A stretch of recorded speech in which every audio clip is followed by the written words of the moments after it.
And so he said, I'm going to take you up and show you what this is like. So I went down to human factors, got my parachute on and all that stuff. He said, you don't push the button. If we got to go, I'll push the ejection button. You don't mess with the ejection button. All of that stuff. So we get in, I get in the back seat. He takes off, and we do touch and goes. So we were flying up, and he throttled back and did this kind of dead stick approach. And he did a couple of those, and I started smelling JP4 in my mask. And I said, I'm getting a little nauseous. So he said, I guess we better land. So then we get back and get all the stuff off. And, of course, you have to know Bill Dana. Of course, you know him well enough. So instead of him saying, man, I really feel badly for John because he was getting a little nauseous, he tells everybody, look, I took him up to turn him white, and all I did was turn him green. Oh.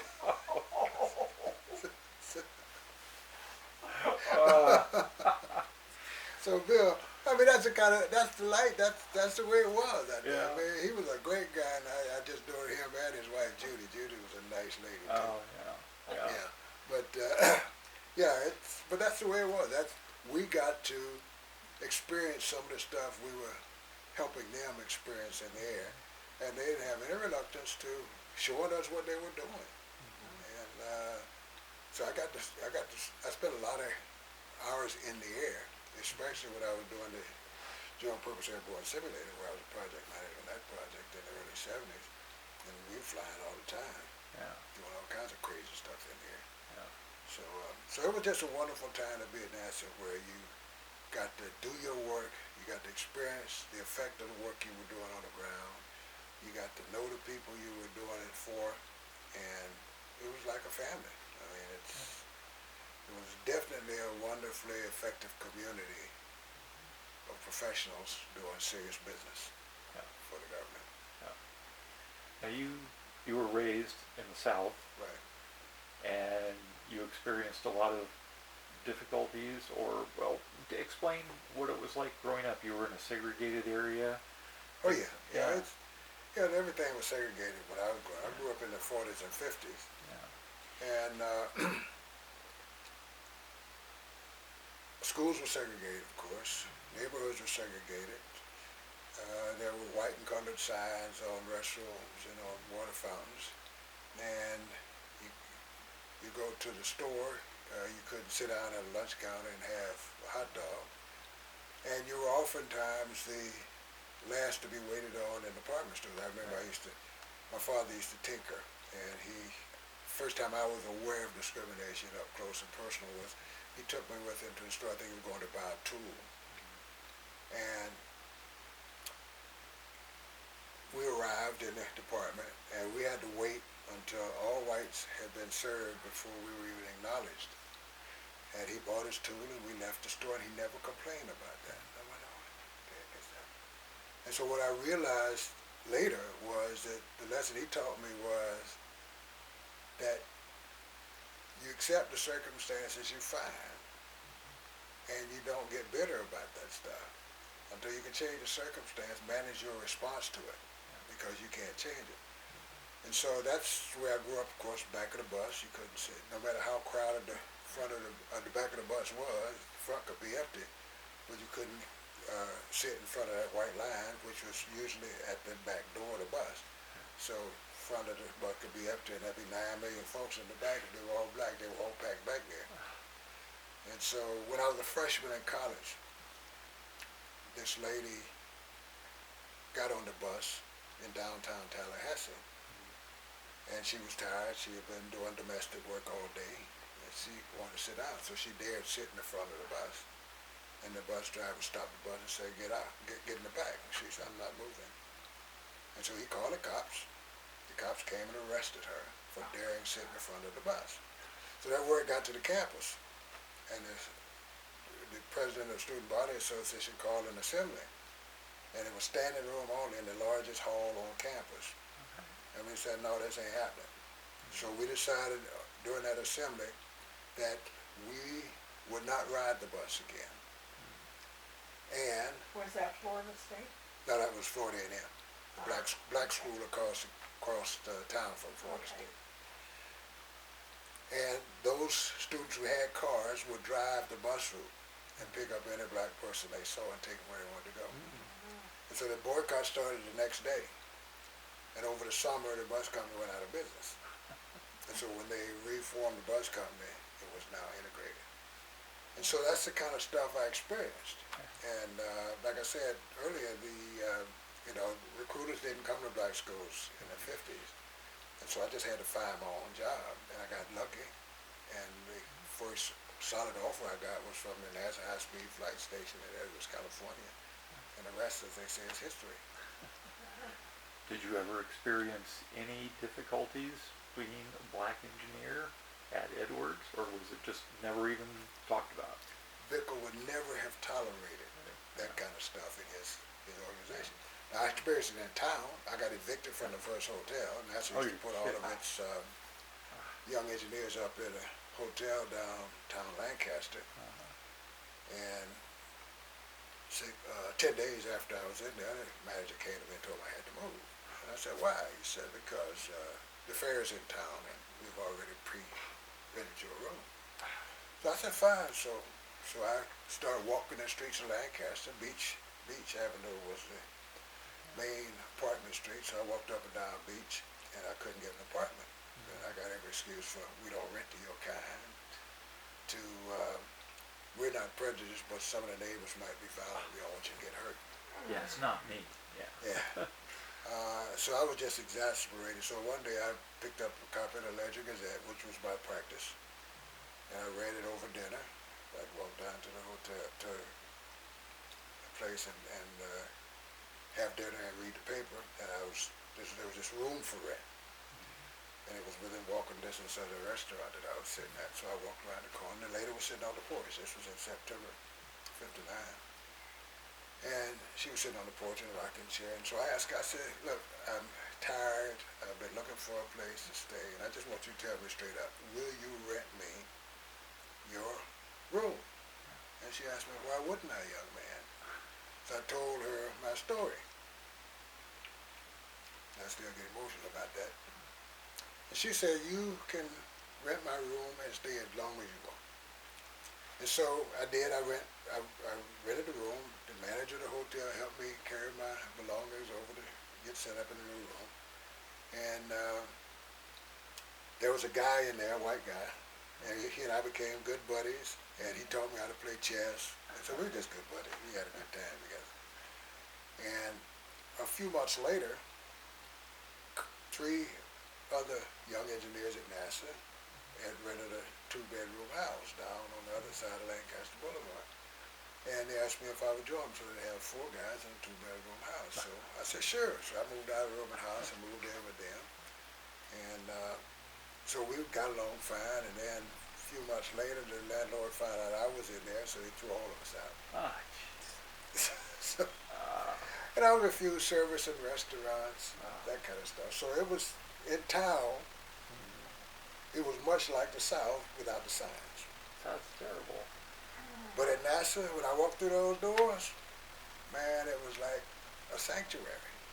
Because Bickle looked around and he said, gee, I got two black engineers, and they're pretty good. There must be more out there.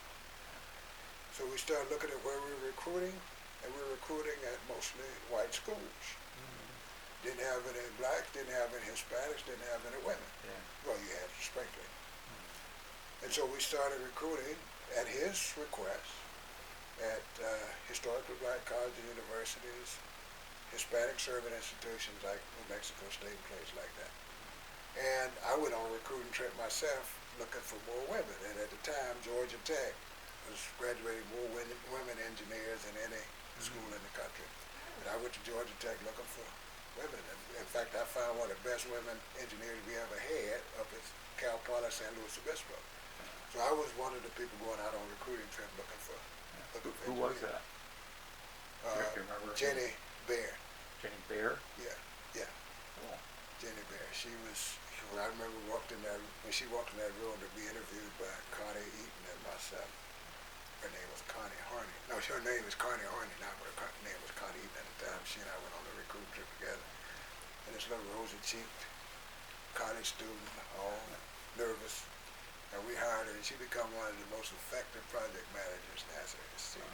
And she ended up being in charge of the public affairs office. And I did quite a bit of consulting for her before she retired. But yeah, we started looking more like the population. And he commissioned the first Equal Employment Opportunity Committee, which I chaired for the first 10 years of its life. And it was like a little United Nations, because we had whites and blacks and Asians, Hispanics and men and women. And it was just, he didn't have room for that stuff. Yeah. He just did. That's why I wasn't offended by his comment. Yeah. Because I knew Bickle, man. He got no prejudice against me. Tell me about the comment that. Oh, Yeah. I was hanging out in front of the cafeteria. He said, "What are you doing out here?" I said, "I'm just hanging out." He said, "Don't you have anything to do?" I said, "If I did, I'd be doing it." So he said, "You ought to be more like Gene Matranga, who was a project manager at the time. He was always walking through the hall with a clipboard on his arm." I said, "Gene doesn't have anything to do either. He's just playing the game." He said, "There you go. Look at acting like a little colored boy, hanging out on the corner." I said, "Hey, man, it is what it is." I didn't say it is what it is because that phrase wasn't existing at the time. I said, "Hey, you know me well enough to know if I had something to do, I'd be about the business and doing it. I don't have anything to do. I ain't gonna act like I do." So we just had a laugh about it. He went on about his business. He was probably going to goof off in the machine shop. Yeah. So he knew the game. Oh, yeah. But I mean, I think everybody who worked there just adored the man because of who he was. I mean, he was just a heck of a leader. And like I said, I've not experienced nor observed as effective leadership as he exhibited since. And so Dryden was a kind of a sanctuary for me because I could escape the crap I experienced in town and go to work, and nobody cared about the color of the package the teller gave me. You know, bring your best, you're gonna be cool. I don't care what color you are, I don't care what gender you are, I don't care nothing about none of that stuff. Do your best work, you'll be acknowledged and recognized for it. You said there was a second black engineer that was working with you? Yeah, Harold Washington. Harold Washington. He was there when I got there. Okay, what was his job? He was, I think his specialty was propulsion. Okay. I don't remember now, but he and I were best friends. He died in 1990, and he and I were like brothers, man. His wife and my wife were still best friends. She just turned 90 last January. Oh, wow. And so yeah, she in fact, they just went on a road trip together last weekend. Oh. So Harold is still up and about, just as honored as she ever was. In fact, Harold was at grad school at Penn State when I arrived in September. He didn't get back until June of 1960, so I didn't meet him until June of 1960. I heard about him, but I didn't meet him. And he of course, being the only other black, he invited me over to his house for dinner. So I go over to his house for dinner, and I'm sitting there having dinner, nice dinner, everything up. I thanked her for inviting me, nice dinner. And I'm from the South, so I have manners. So It's a good thing. I said, "Dorothy, can I help you with the dishes?" And the proper thing I would have said would have been to say, "No, you're a guest, just relax." She said, "Yeah." I said, "I guess I'm family now, 'cause now I gotta get up." And then she proceeded to clean out the refrigerator, all these Tupperware dishes and stuff. So I was up to my elbows and washing dishes and stuff. So I said, "I guess I'm not just a friend, I'm family." You're family now. So that was the beginning of our relationship, and we've been hanging out together for all these decades since. Wow. And they have one son who's an attorney. He's a judge, I'm sorry. He's a Superior Court judge in San Diego County. And he has 3 children, and we're the godparents to all 3 of his kids. Oh. The oldest she's now a media specialist for some school. She was a TV reporter in Phoenix, Tucson. The next oldest is a dietary specialist, outpatient at a hospital. And the youngest is just starting his master's degree, just got his bachelor's degree in June. He he's in graduate school. So we're like family. Our extended family. Yeah. We host them for Christmas dinner, have been for the last 27, 28 years after he died. Because he died in 90, so that was 28 years ago. So we've been doing that every year since he passed. He died of cancer. But we play golf together, we bowl together, we like family. But he was the only one when I got here. And of course, there have been many, many more since. Yeah. But so have you seen the changes in the city? Lancaster, Palmdale, things have changed a lot. Oh yeah. In fact, we were talking earlier about community. One of the things that we had in the early days, because there were so few of us, was a black community. Because we had officers on the base, we had engineers and construction laborers, and all kinds of folks in town. And so we all partied together. And we all knew each other. And if we saw somebody we didn't know, we introduced ourselves to them. You married, man? Hey, we're going to have a party this weekend over here. Come on over. And so we recognized the fact that they were trying to segregate housing in Lancaster, keep it segregated. And so the realtors had 2 boxes of cars, 3x5 cars, one for white folks and one for black folks. And so you go to a real estate agent, they gave you the black folks car, said we got a house here, and most of the realtors were trying to get us to go to Sun Village, which is 20-some miles southeast of Lancaster. And so we decided during our socializing that we weren't going to let Lancaster become a segregated town. So when we got to the point where we could afford to buy, we weren't going to buy in the same neighborhood. Because at the time, most of the blacks lived north and east of Avenue I. Okay. That's out towards the base, the northeast corner of town. Yeah. And I would say half of us lived in that neighborhood. And the rest of us scattered up. And so when we started escaping the ghetto, we decided we're gonna, so if you bought in one tract, that was off limits for those of us looking. So we want to make sure there were no all-white neighborhoods in Lancaster. And so that was a strategy we adopted, and a few years later, there was no place in town you go where you wouldn't be close to to a black. So that was, that was the kind of community we had. But that was a survival strategy too. Because we were out here in the desert, and a lot of folks who came to this town came from places where that was commonplace. Very rarely do you run into a Lancaster native. Everybody was from somewhere else. Yeah. Arkansas, Oklahoma, Georgia, Florida, wherever. Yeah, that's the way it is around most bases. Yeah. Oh, yeah. So that was life in the big city during those days. Yeah. So it was sort of a surreptitious integration. Yeah. It was very strategically done. That's really cool. Yeah. It was like that here when El Toro was a base. There were a lot of people that settled here in this complex. Oh, yeah. And it was anybody and everybody. Yeah. And I don't know if it was because of laws or what. It's just because people need housing. Yeah. And Well, but as he was talking about, it's like riding the bus. It didn't matter how many seats there were; you were stuck behind the line. Right. Yeah. So it didn't matter how many houses there were, what was available. Right. It's like, no, you're not going to be in my neighborhood. Right. Yeah, everybody trying to keep their neighborhoods pure. Yeah. And we decided, no, we're not going to let that happen. So it was an interesting time, and it's very different now. It's still only, I would say, about 15-20% of the population is black. Probably 25-30 is Hispanic. And so it's much more diverse, and I don't think there are any segregated neighborhoods. Yeah. You can't go anywhere in town and find segregation in terms of neighborhoods. Yeah. So I think it's come a long way. Yeah. And because of you and your friends that Well, went out and did it. we played a role in it. I think Yeah. that it would have had to have happened eventually anyway. Yeah. But we were just we had community that doesn't exist anymore. Like I remember, you know, we had some pretty bright engineers and scientists. We had a lot of teachers and Yeah.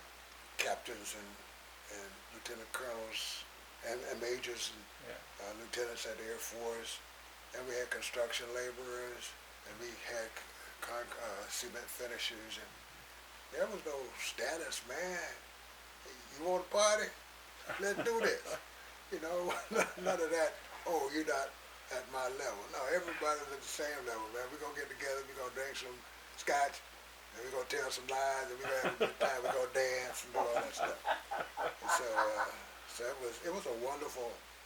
Even though it was challenging, it was just something wholesome about the way we grew up in this community as young adults. Yeah. Yeah.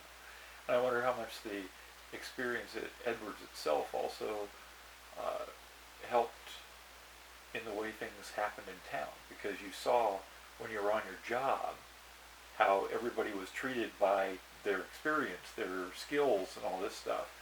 And I think that really helped. I mean, if you run into a situation at the base where you have been ostracized because of race or class or whatever, that I wonder if that would have been different. But you were accepted for who you were, Yeah. and so you wanted to transfer that acceptance into the town you were living in. Yeah.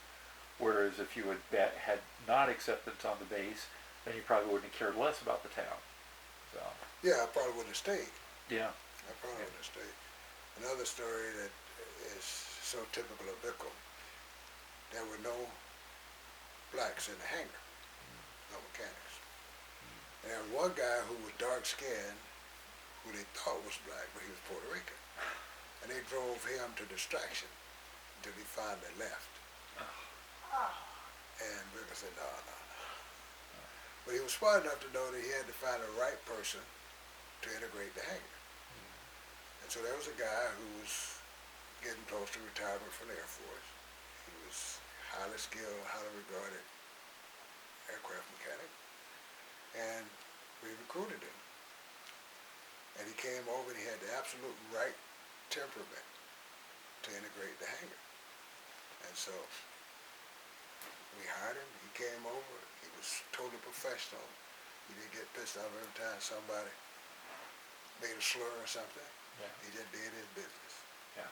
And next thing you know, oh, shoot, man, Russ is pretty cool. Yeah, so, yeah, so I mean, it was just, that kind of stuff was rare. Yeah.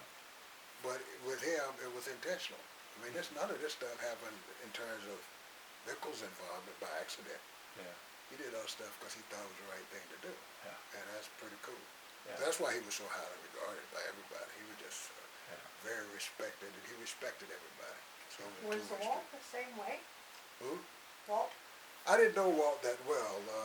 He wasn't as personable as Bickle was. Bickle was one of the guys. Yeah. Walt was always a little bit, my recollection of him, he was always just kind of like the man. Yeah. And I didn't remember if he was still, I think he was still there when I got there. But if he wasn't a mingler. He wasn't hanging out with the fellas. That's the impression I got from people that worked with him too. Yeah. Well, I thought you interviewed him. Yeah, I interviewed him and stuff. We didn't really talk about, that specific aspect of it, but I just got that. But he was, very early in the program, was trying to get the program off the ground. Yeah, and NASA was just 1 year old at Yeah. that time, because they just changed over to NASA in '58. Yeah. And so I came a little bit less than a year after they changed their focus. So they were a brand new agency Yeah. from that nationally. Yeah. Well, you were in a very unique position running the simulator, so you probably had a lot of interactions with all of the pilots that came through. Oh yeah. Can you just give me some of your impressions about some of these guys, what they were like to work with, their personalities, whatever? Some good juicy stories. Well, all of them were skilled, Yeah. and they had their favorite kinds of flights to fly. Like Pete Knight, for instance. Pete Knight was almost a perfectionist when it came to flying constant Q. Okay.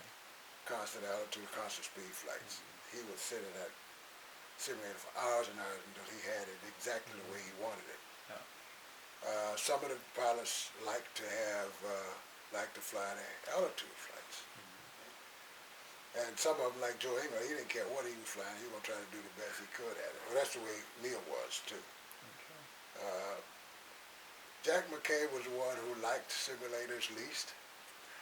I've heard that. Jack spent minimum time in the simulator. Was it because his arms were too short? I don't know what it was, but Jack, he had to almost beg Jack to come and put in some time. He just wanted to go out and fly. Yeah, he just wanted to fly the thing. Yeah. He didn't want to sit and practice. Yeah. So he was the one who probably spent the fewest hours in this simulator. And I would say, if it were high-speed, constant Q flights, Pete was the man, because he was a perfectionist in that. On those flights, he would spend hour and hour and hour trying to make sure he got it right. So they were all interesting. Peterson was an interesting guy. I didn't get to know him that well, but like Pete Knight was a captain at the Air Force when I met him, when he came over to the program.